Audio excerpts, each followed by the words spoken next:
Hello, everyone, and welcome to Monday Mindshift. I'm here today joined by my lovely co host, Suniti Biswas. So happy to have you back, Suniti. Glad to be back. And as you know, or I hope you know, I'm Sean Michael, the Inner Potential Activator. I work with coaches, founders, leaders, and entrepreneurs to help them find their path, rewrite their identity, to reach the next level in their life, in their relationships, their business, their career, whatever it is. And Suniti, tell us about you.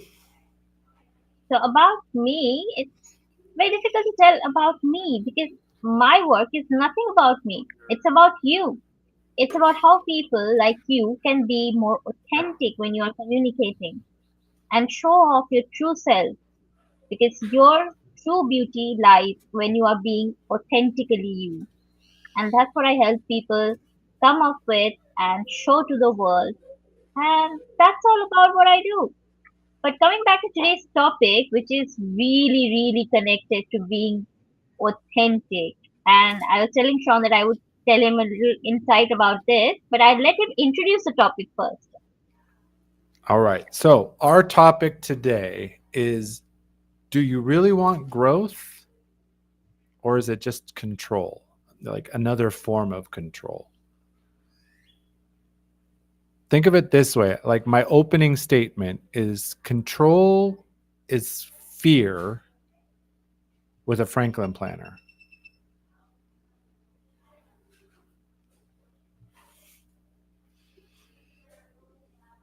right?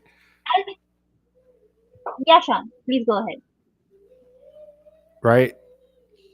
We often convince ourselves that over preparation and getting everything dialed in is wisdom, but honestly, it can be avoidance, right? We end up not being strategic. We're acting from our fears because control gives an illusion of progress without the transformation. Absolutely. And you know what's interesting over here? As a parent, Sean, you'll understand this much better that the tendency to try and control everything so that your loved ones are safe is something parents have embedded in them. I think it's like the other side of the superpower you get when you become a parent.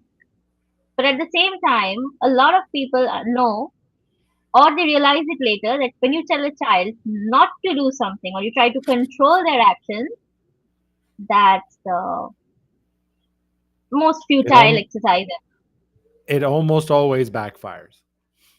Yeah. Like if I tell you right now, don't think about a blue elephant. You just did. Right. It's it's impossible to not think about something. As soon as you say don't think this, you have to think about it to not think about it.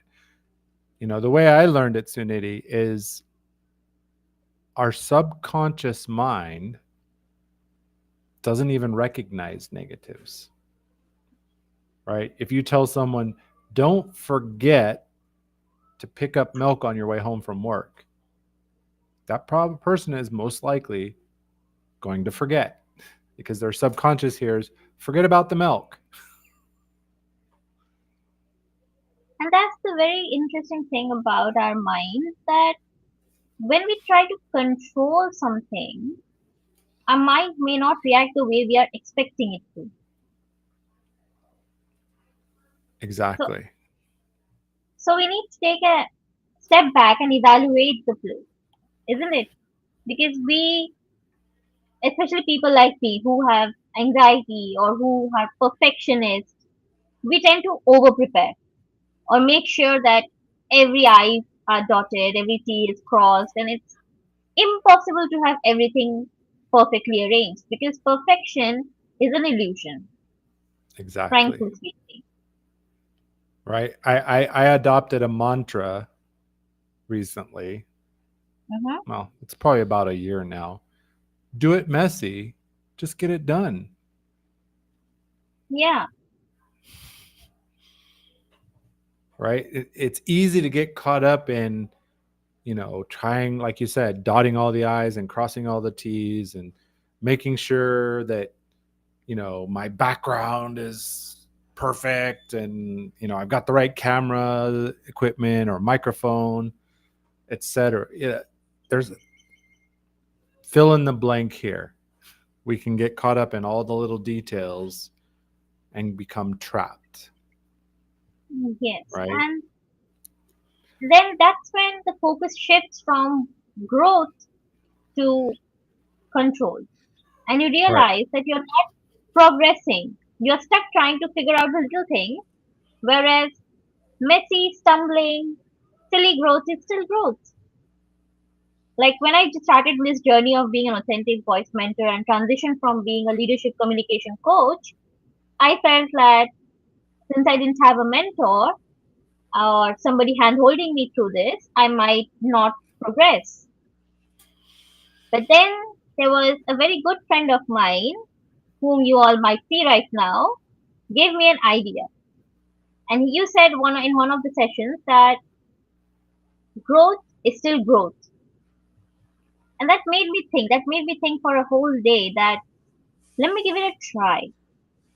I have been in this industry for 8 years now. I do know something. And if I don't know, I've got friends I can ask. I cannot control everything, but I can control myself. I can try. So that really inspired me to take the jump. And that's what I wanted to share with you because this is the insight I was talking about. Because this transition would not have come up if you had not said that quote that day. Yes. And that's something I've learned in my life. Like, never discount yourself. Like, we have to stop discounting ourselves because we might say something or provide something to somebody and have an impact, a powerful impact that may not, we plant a seed and then it develops and it grows into something and you just don't know, right? Your words can have an impact. Your story deserves to be out there for others because it will inspire someone. And what I've learned, and growth is still growth, right? How does it, when you plant a seed, you don't wake up the next morning with a tomato plant, right? You wait days and you see that one little leaf pop out and you're like, yes, right? Why do we do this differently with ourselves, right? You And that might one need little to leaf sit feels like and, such a big win. yeah, let's honor the win. You managed to survive, because how many times do you put a seed in the soil and nothing happens, right? So when that first leaf pops out, that's a celebration. When your first leaf pops out, showing your first signs of growth, embrace it, own it, celebrate it. Yeah, absolutely. And the problem with any kind of change or any kind of process is that we know the change is messy. It feels hard. It feels like a lot of trouble. It feels annoying at times. But we all yearn for the beautiful result that we get in the end. And that's what pushes us to try and control it. But it's very, very important to understand that it's futile to control it. You cannot control it. Yes. And the truth is real growth will threaten your image, your pace, and your plan. It will ask you to be seen as unpolished, unfinished. But that's because you are. The real because you change is are. coming. Yeah. The result is coming. Right. Ask yourself, if you have a process that's keeping you in control, is it a stretch or is it a script? Right? Because if we're trying to stay in control, we're trying to keep everything lined up with this plan. And when things don't align with the plan, we can spiral, right? Absolutely. And I'd like to share a little incident over here that happened today itself. I told you, right? I was working with a mentee of mine, and she suddenly got a call from a very prominent company for an interview. And she frantically reached out to me that what do I do? How do I talk? What do I answer? And she sent me a list of questions that these are the questions that get asked. Can you help me formulate answers for them?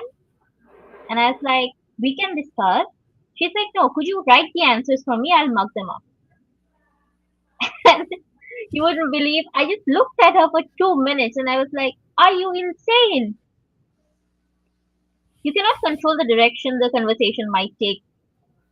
How are you going to mug up answers?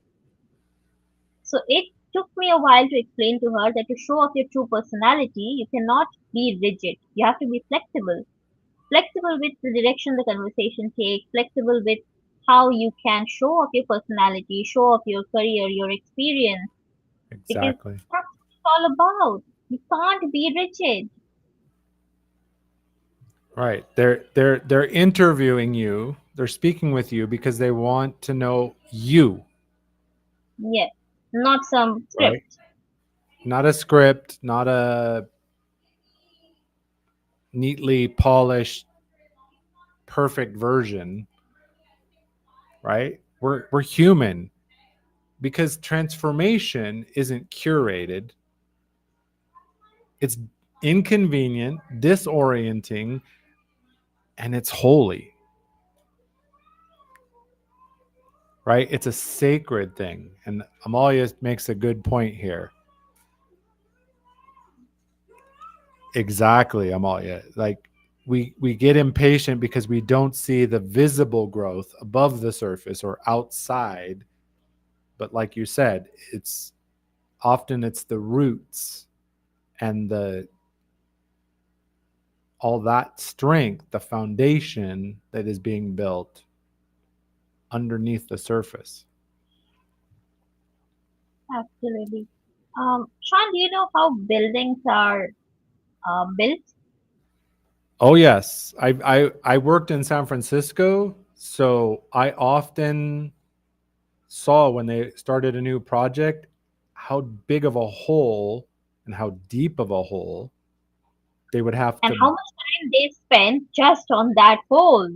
right, just on the hole and getting everything right below the grade Exactly. And you know why I before a brought this single up? piece of steel went up where everybody could see it. There was weeks and months and immense amounts of work that happens way before that. Absolutely. And you know why I brought this up? Because it reminded me, we used to have a huge house, okay? And we gave it to build it into an apartment building. So when it was building, um, weeks would go by and I would see nothing, no rooms being built and nothing happening. So I asked my dad one day that, Dad, I'm not seeing them build anything. Why aren't they doing anything? And then he explained to me all the work is going down below the surface right now.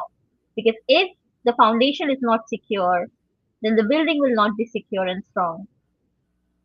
So Amolia's comment reminded me of that the foundation has to be strong. And if we are impatient, the foundation will be brittle and will not be able to build something as we want it to.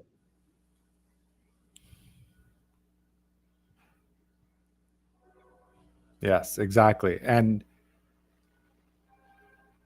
as she said with the seed, if you stop nurturing it, watering it, because you're not seeing the growth, you cut it off and it can't survive. And it's the same with ourselves. Often there's a lot of under work that's happening, the foundation that has to be built before we're ready to build up,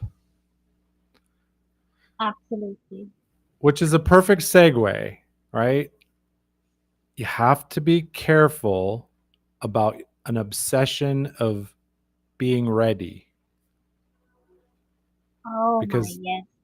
the ready, is often just resistance, right? We need certainty. I need to know that this is going to work. I need to feel prepared. I need to feel comfortable. But real growth is messy, uncomfortable. Yeah, It's, you never grow if you're in your comfort zone. It has to push you out of the comfort zone first. Like when you push somebody into the water first before when you want them to learn swimming. Like I waiting to be ready, but your friend comes and pushes you over. Like go into the water first because that's what you have to do. You have to face the situation and then you adapt, then you show flexibility, and that's how it works. You cannot control every facet, every factor. yes. And instead of readiness, growth just takes willingness.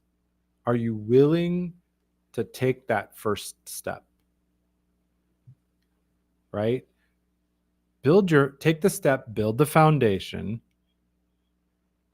get that strong and stable, have those roots, and then reach for the sky. Start, but it's not like you're going to touch the sky, but like start reaching up. Once the foundation's built, the roots are grown, which in my opinion, the roots are that inner work, right? Letting go of the control, like where we think we're in control. Um, Releasing a lot of the stuff that's bound us.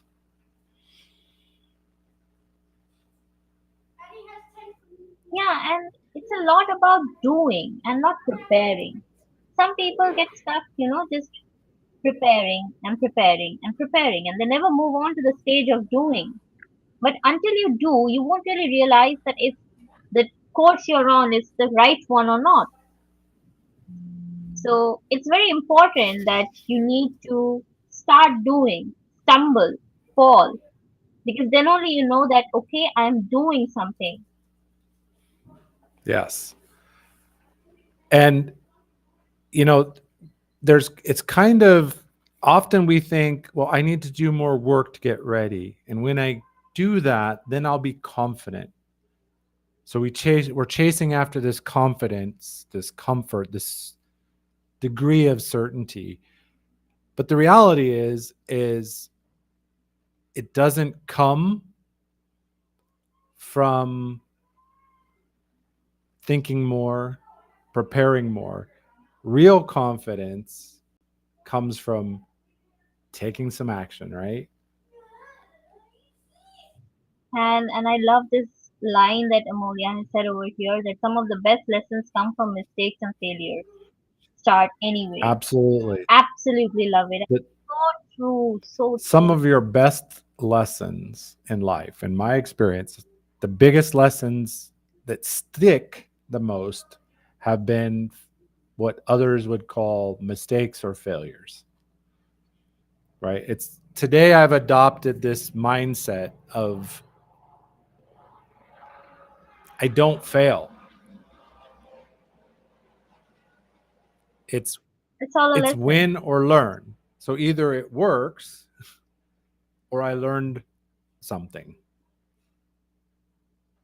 No matter what, it's as I like the acronym. Somebody I was talking to this, actually it was an interview, and I was saying that I don't even like to use the word failure, but I said the F word. right? I said the F word. I don't like to use that F word. She goes, "Oh, do you mean first attempt in learning?"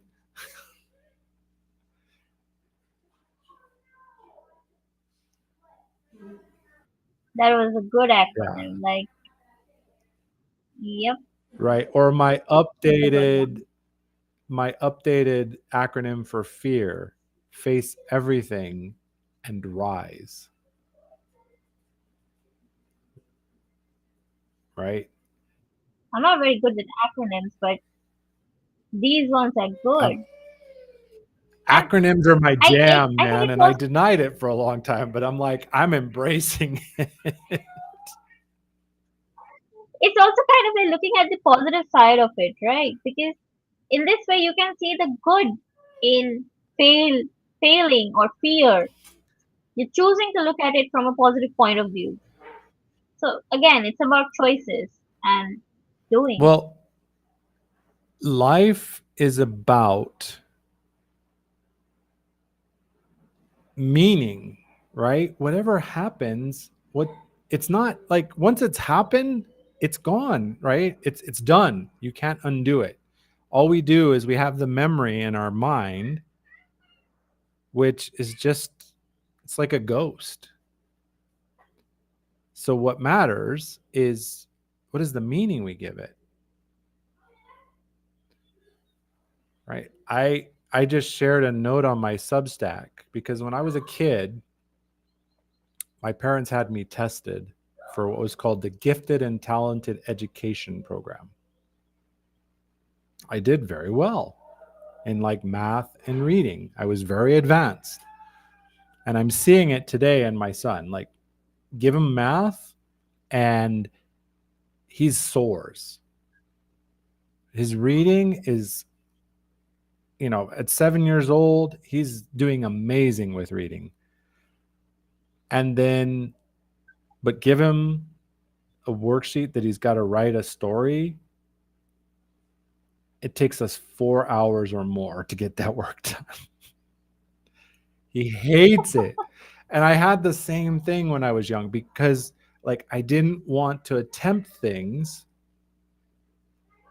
because that in math I'm like I'm good at math. I'll give me any math problem. I'll do the math, no problem. Right? I had that fixed mindset. I stayed focused on the things I knew I could do well, the things I could control. In which way you're That what I comfortable. could control instead of attempting things. Give it a try. And I've learned as an adult, like that was ridiculous, right?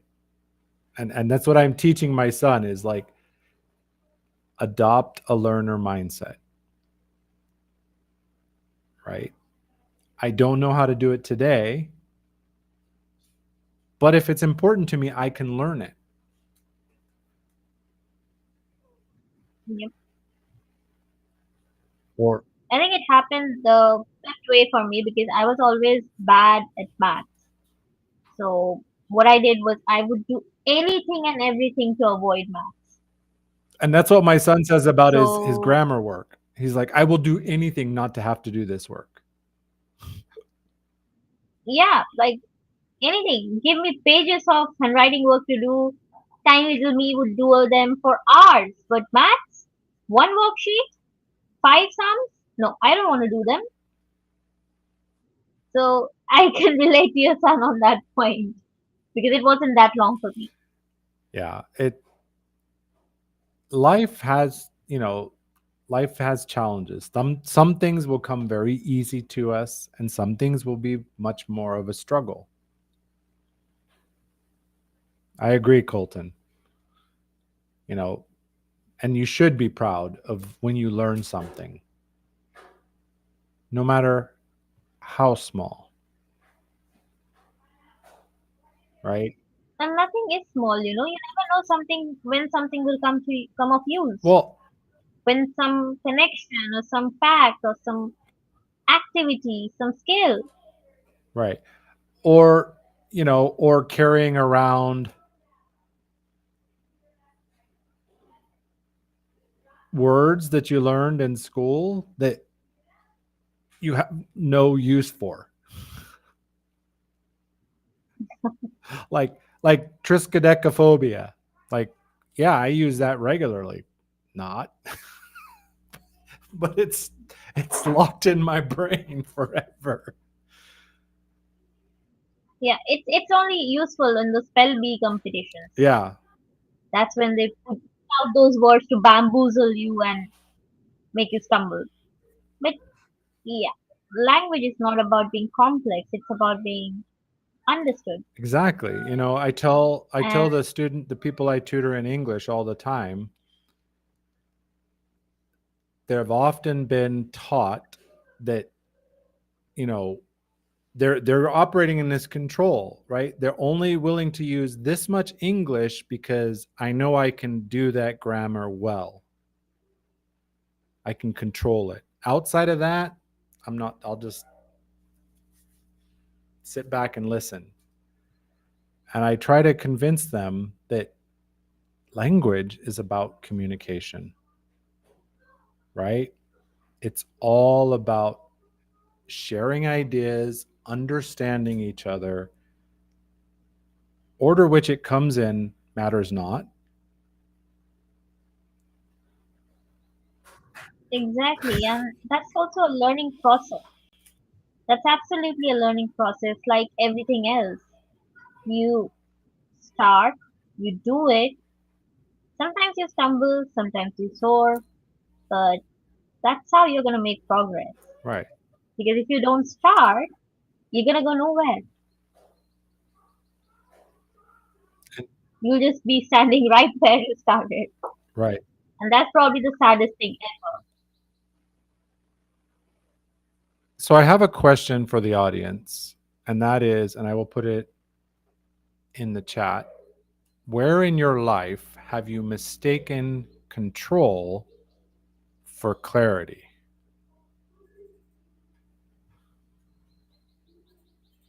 Where have you mistaken control for clarity? Right? Often we equate them the same, like trying to control something, have it fit in that nice, neat, organized shelf, and we call it clarity. What if you answer this question first, Sean, just to give everybody an example?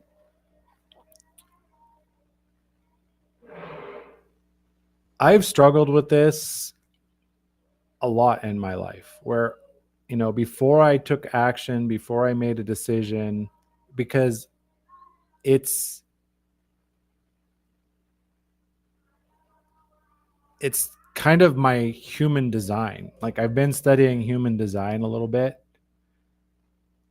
and my nature in my human design is to overanalyze. Right? Try to be very, very clear on all the details before making a decision.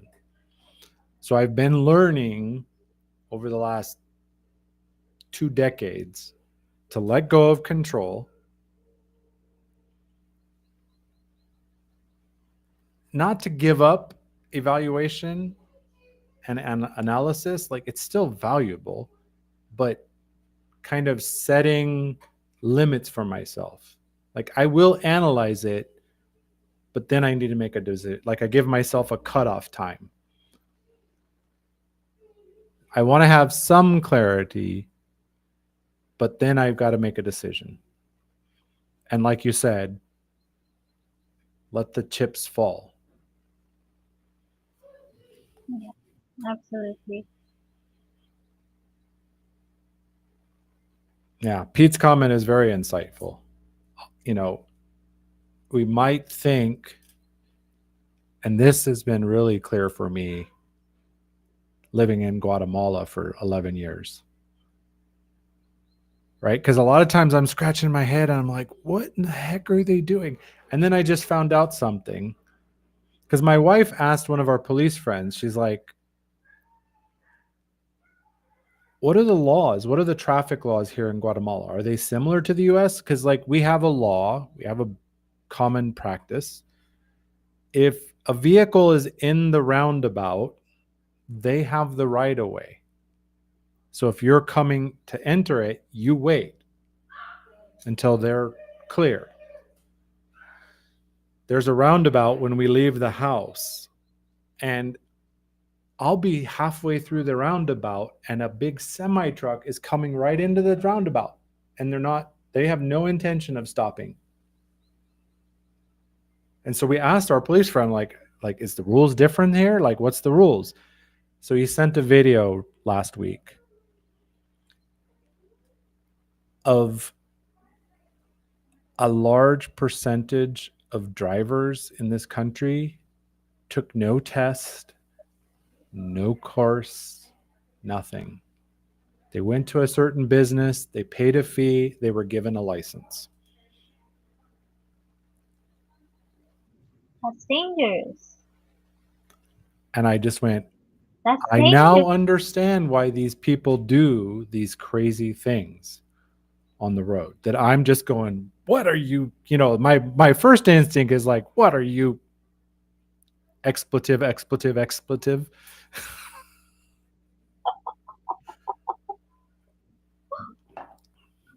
Yeah, but you've spoken about this roundabout thing before, and yeah, now even I can understand because the courses and the driver's permit, they actually also enable you to think and strategize while you are driving.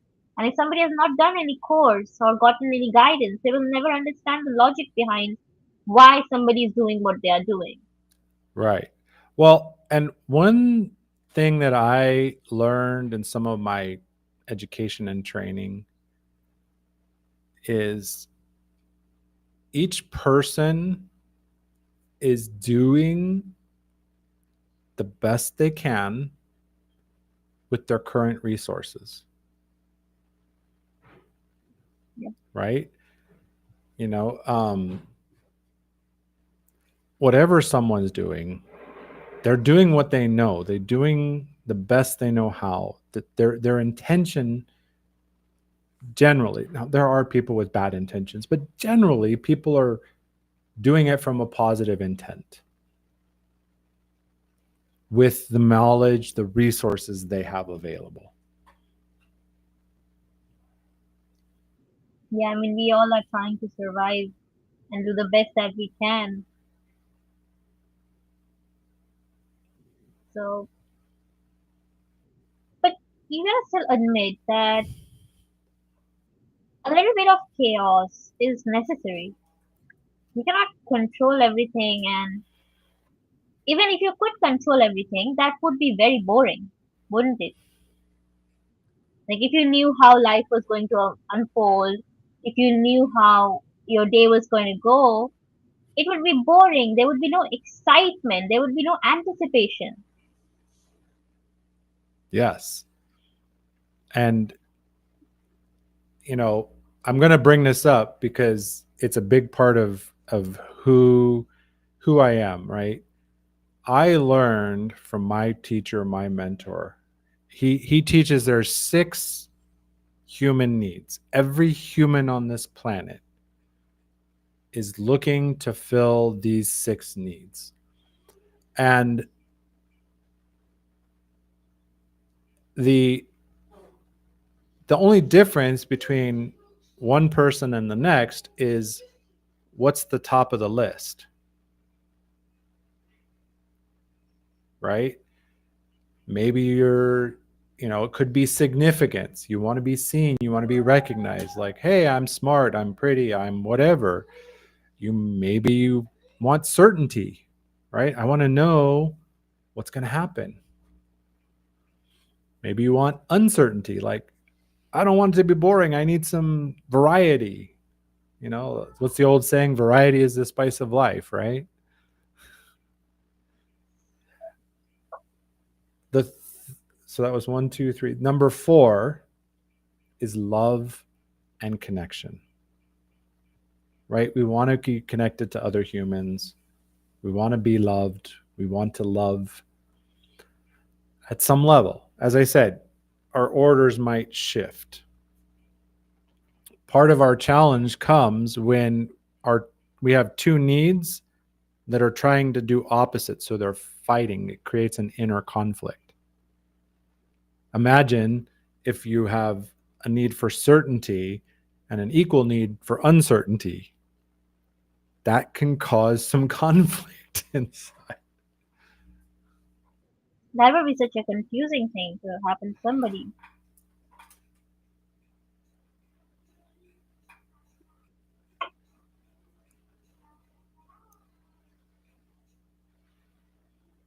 Interesting question, Annie. Uh,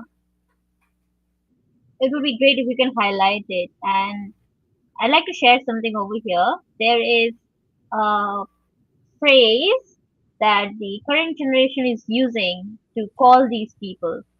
It's delulu, when you are in delusion. Delusion. The people who choose to remain blinkered and stay with what is comfortable, they think delulu is the solution, as in delusion is the solution. You stay in delusion, or as we older people used to say, ignorance is bliss. Right. But we have seen again and again that that's wrong. That's a wrong idea. That's a flawed idea.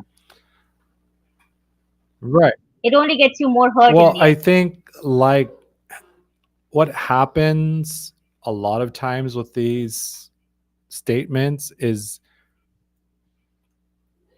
we we lose the original meaning, right? The ignorance was bliss had a purpose. Somebody said it for a reason, but now we've taken it and run with it. It's not always bliss. Sometimes, it's bad being ignorant and ignoring. And with Annie's question in connection with that we could say that, the old saying, you can lead a horse to water, but you cannot make him drink, right? Yeah. We might see somebody who is staying comfortable, blind, seemingly blind to what's happening. And maybe it's somebody we care about deeply. So we want to help them move out of that. Like they could have better, they could have more. Like, don't you want that? And they're like, no. And you're like, why?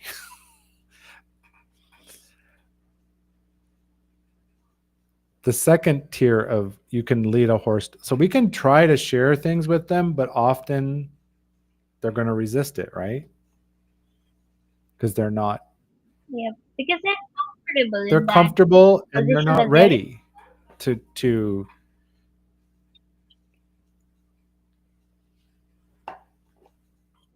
And that's the thing. We can aim to do better and not necessarily with more knowledge. You just aim to do better. If your intent is good, you might stumble a little, but you still figure out things slowly. Knowledge helps, but intent helps much more. right. Intent is the key over here, in my opinion. Right. And the reality is our nervous system and our brain loves familiarity. It does.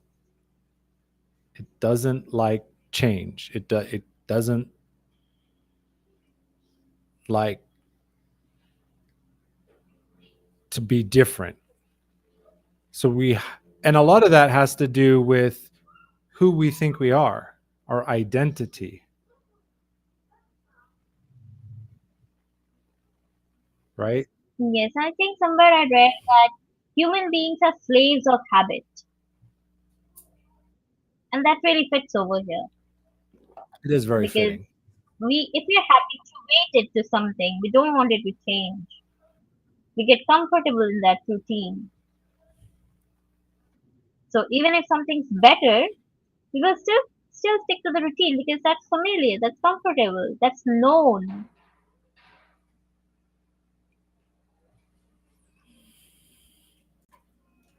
Yeah. So we have to be gentle, but And the on the pilot, horse and the water, we can influence, right? I heard it this way. You can't make the horse drink, but you can salt his food,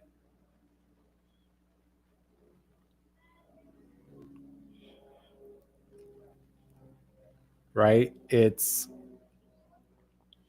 you can influence, like if someone's blindered and seems to want to stay with the comfort zone, but you see more for them. All we can do is keep showing up, treat them with grace and respect, and let them grow. This goes right back to our growth and control, right?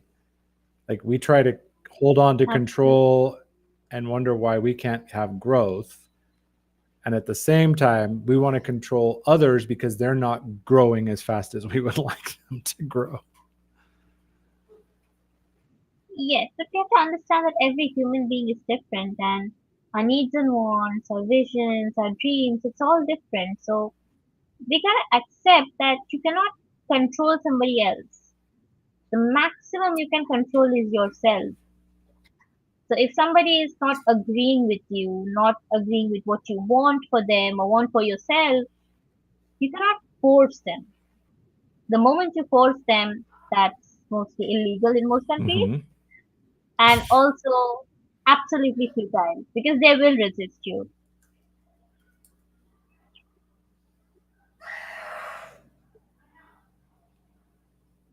So it's very important that we have a growth mindset and we can do is talk to people about it, share what you have learned, share your experiences because you cannot make somebody feel that you have to do this.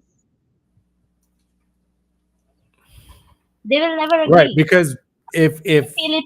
shoulds and have tos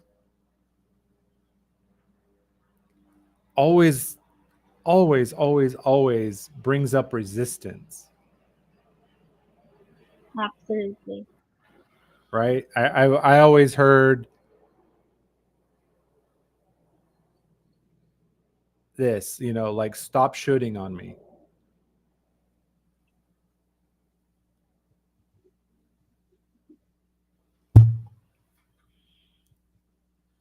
because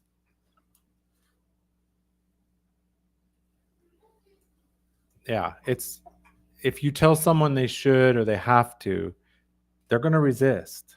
It's kind of the natural human response, right?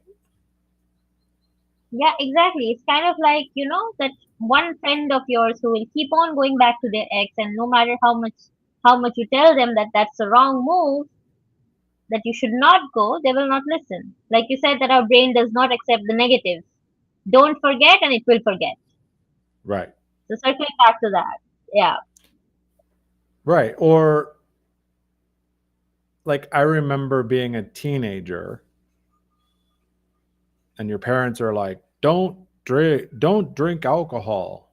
Don't do drugs. What do most teenagers want to do? Oh, I got to try it. Why are they telling me I shouldn't? But then I also That's remember when I turned 21, I'm like, alcohol? Yeah, not interested. Not I don't care about it anymore. I can buy it legally, like I don't care anymore. yeah, it's the lure of something that's unattainable. You don't actually want it. It's just out of your reach and that excites you or that intoxicates you that I want to know what it is all about.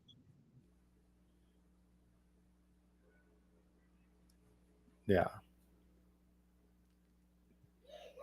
So should we open it or should we what do you think? Well, I have a question, Sean, for you. Okay. Uh, we talked today about do you really want growth or just control, right? In your opinion, what do you think happens to most of the leaders? Because I know we were not really talking about leadership, but it's something we both work Not with. directly, yeah. Yeah, but we both work with leaders a lot, especially self leaders, people who are leading themselves. So, do you think that this is also a common problem that they face, that losing their vision or losing the sense of clarity in trying to control everything?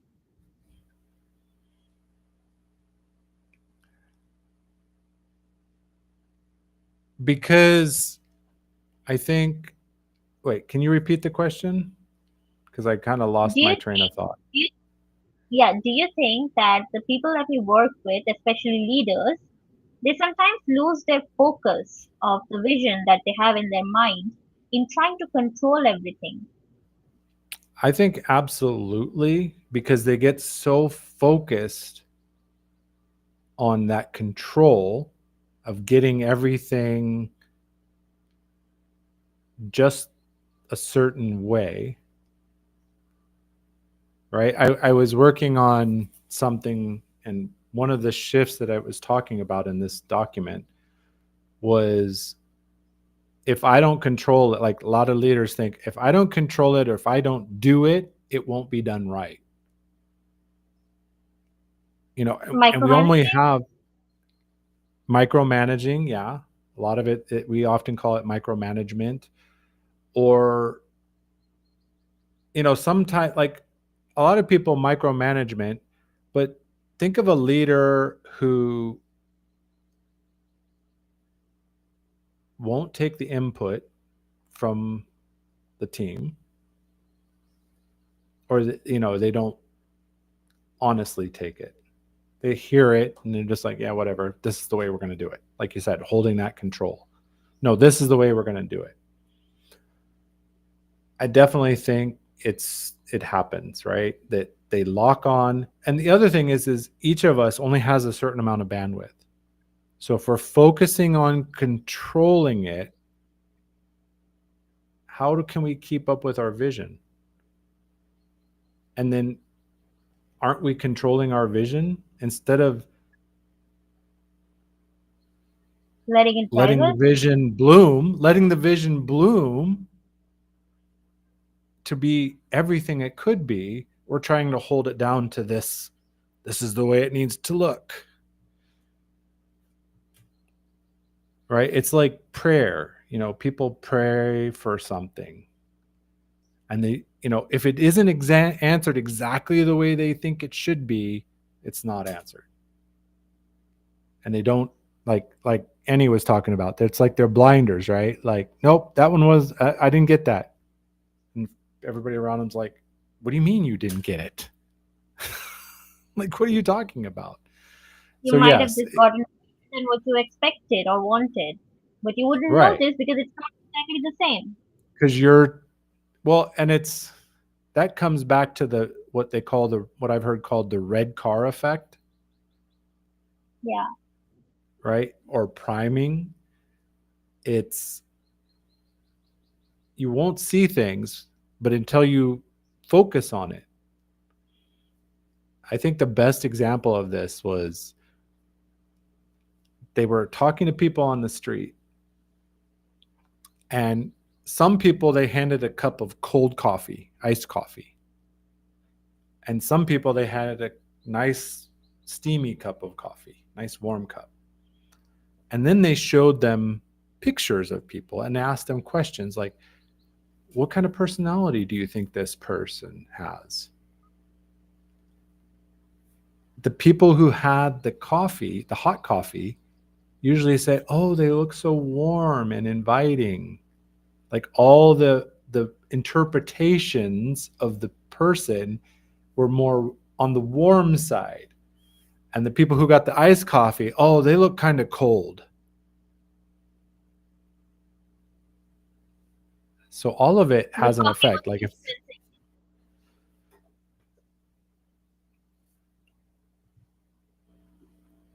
So the yes, coffee that they were given was influencing what kind of perception they would have about the people they were seeing. exactly. Yeah. And it's the same thing. Like, if we're so honed in on controlling the situation, we how much do we miss because we're only focused on that we don't even see it.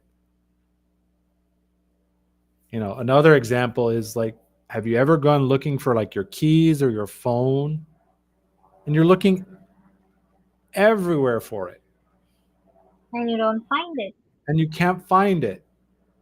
And I've had both situations where somebody goes, "It's right here." And you're like, "I didn't see that. Who put it there?" Nobody put it there. It was right there, but you didn't see it. Like your brain blocked it out.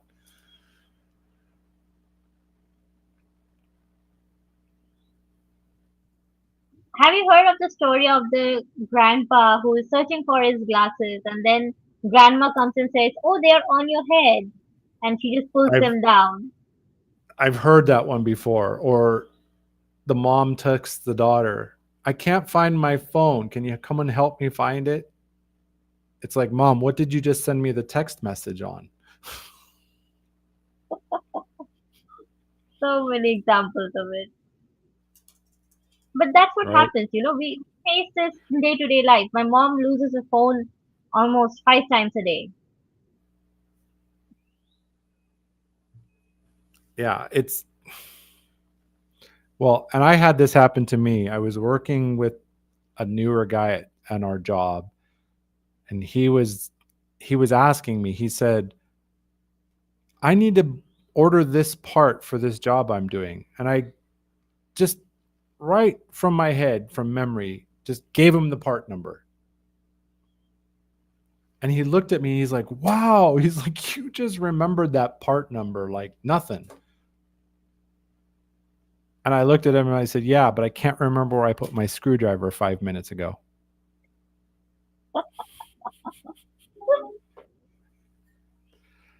Right? We Our are human. brains are extremely powerful, but they're also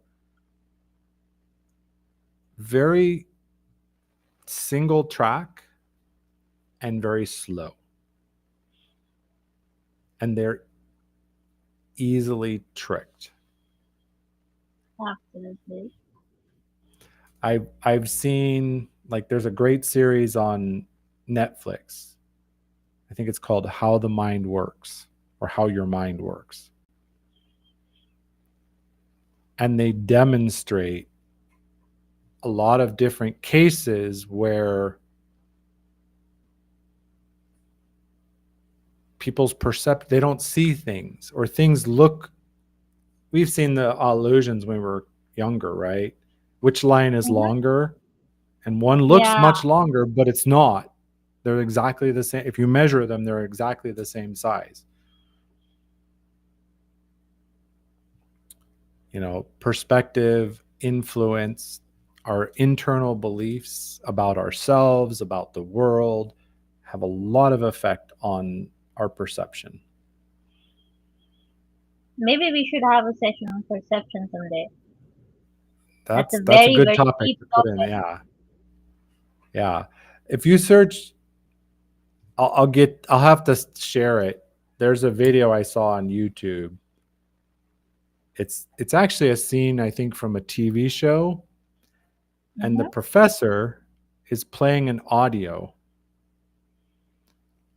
and he's like, "You hear an audio that says this is embarrassing." And then he's like, "Okay, I want you to vote on what you hear." And then he changes the words, and everybody votes what they heard. But as you're watching the YouTube video, every time that the words on the screen change, what you hear is different.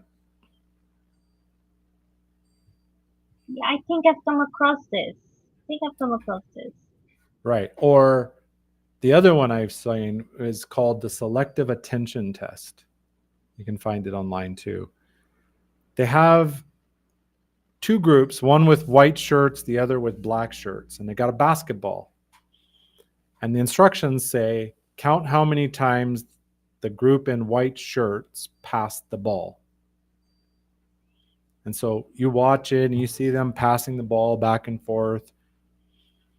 And then at the end, it goes, "But did you see the gorilla?" Yeah. And nobody notices And the gorilla because they're focused nobody on the ball. notices the gorilla because they're watching the ball. But like today, every time I see that, like I don't miss I see it every time because my mind knows it's there. Yeah. Or those debates that come up. Do you remember there was this dress that the internet was divided Oh about whether it yes, was the white blue or or was whatever dress. Yeah, just curious, what did you see? I want to say I saw it as blue when I first saw it. You want to say, but what did you see? I don't remember exactly.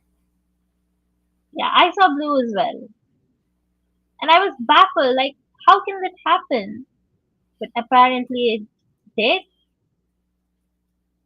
and the whole internet was divided about it, and it was a very interesting thing. And a couple more came up like this, where these kind of illusions were uh, baffling people.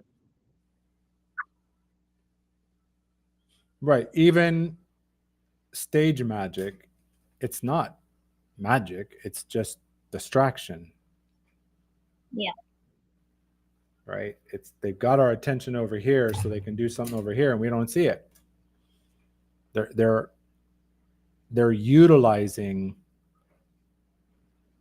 the the limits of our brain.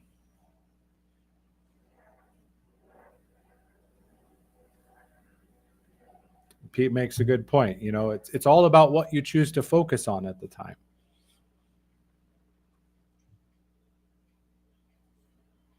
And if you really want to hear that, like reads what is it? Psychocybernetics. What's that? I'm hearing this term for the first time.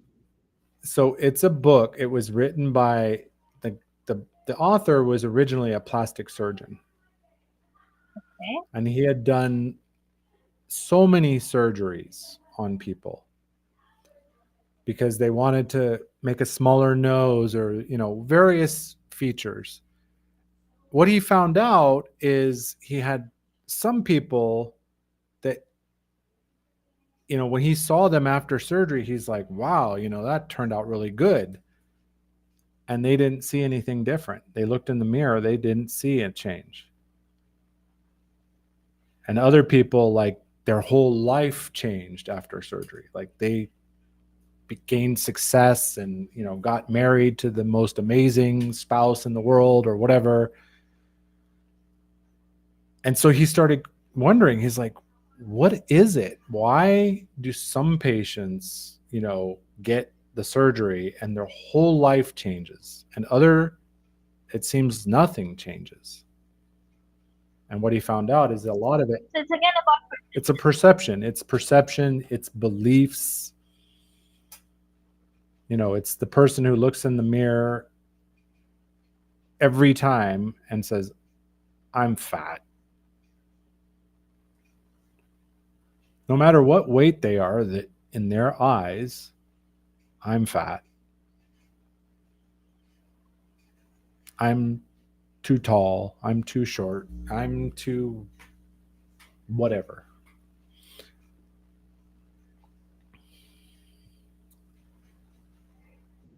so yeah, that circles back to what we were talking about in the beginning, that you have to choose growth. Yes. You have to let go of Let trying to go. Yeah. control everything Yes. because basically it's not in your control. Why would you even bother trying? Yes. Well, and I have something to close us up, but I want to point out Colton mentioned he only ever saw white and gold. That was the alternate color. Ah, that's interesting. And Pinker's right. A lot of people have a long struggle with body dysmorphia, not seeing their inherent beauty in spite of external appearance. Yeah, but beauty is subjective. Like we say that beauty lies in the eyes of the beholder, and that's very true. They didn't see themselves as beautiful. They couldn't believe that I can be beautiful, so they never saw it in themselves.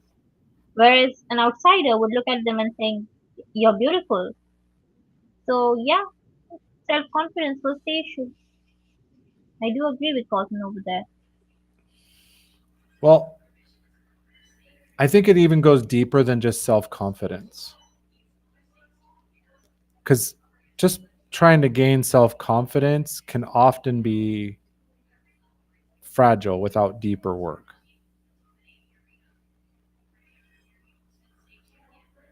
I saw it in my own life. But Like in certain things, I was extremely self confident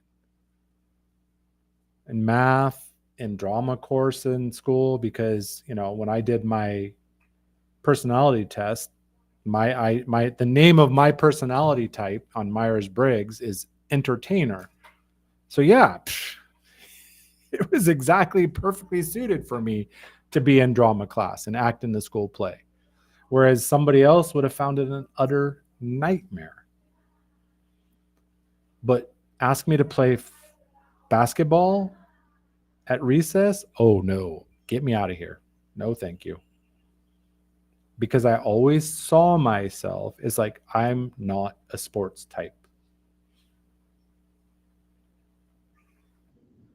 how you saw yourself affected Yes, how you. right? We might do our vision board. I want to be a successful coach and earn six figures.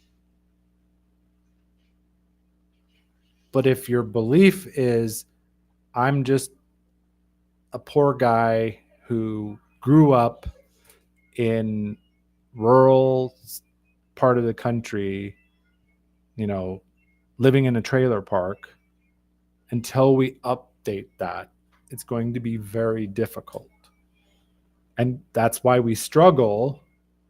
Like, how many people make a resolution in January and drop it by February? It's like 80% or better. I never had that problem, eh? Nobody ever said at any sport I was too good.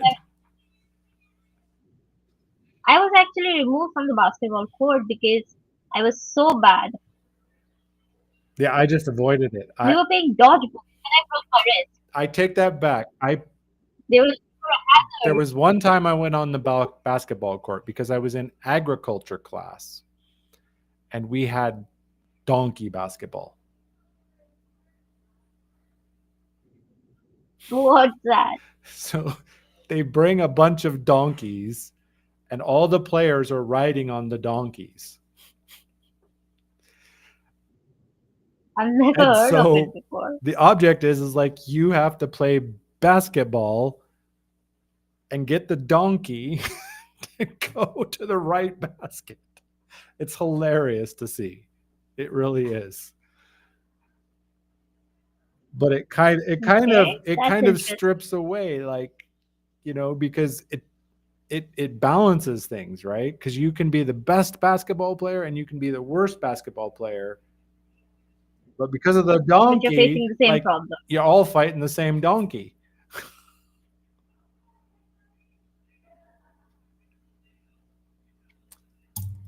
Colton nails it, right?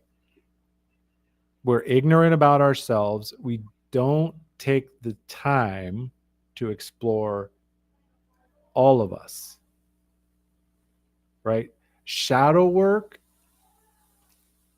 is super powerful. Or introspection. Well, not just introspection, but something called interospection,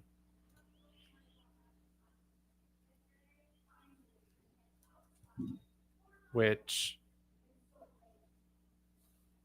is much deeper. And instead of being fragmented, it's about embracing all of us. But let me get the definition because I can't remember. I want to give a good definition.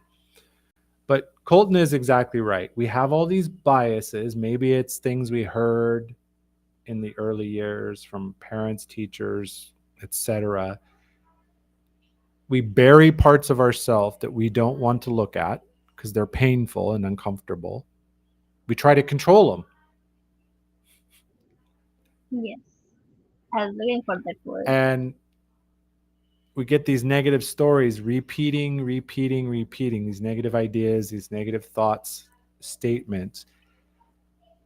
First, they become habits, then they become identity, right? We go from I made a mistake to I am a mistake.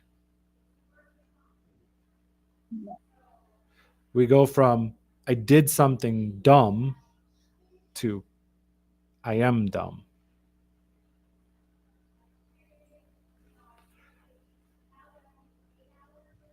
Introspection is reflecting and discovering your own thoughts, your own feelings, examining them at a like with a microscope, right? Not just our beliefs and our bias, but our thoughts, and question them,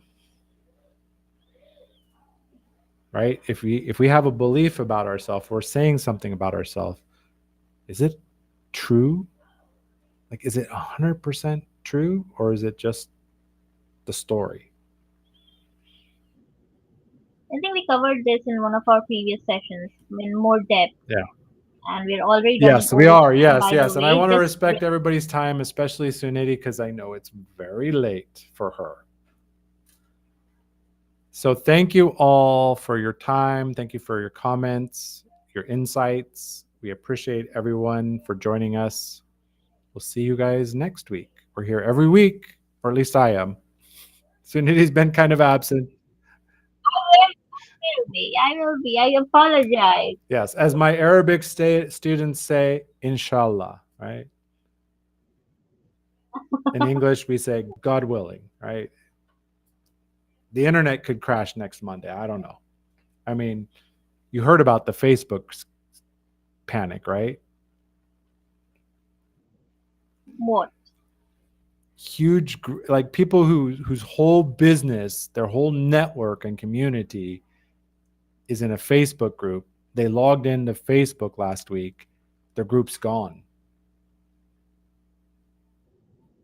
Oh my god, I didn't hear about Yeah, this. people were Well, then I'm not on right. Facebook. But Yeah, yeah. it's been the buzz in like online business circles. Anyway, thank you all. Love, grateful for return visitors. Pinker and Pete have been here before.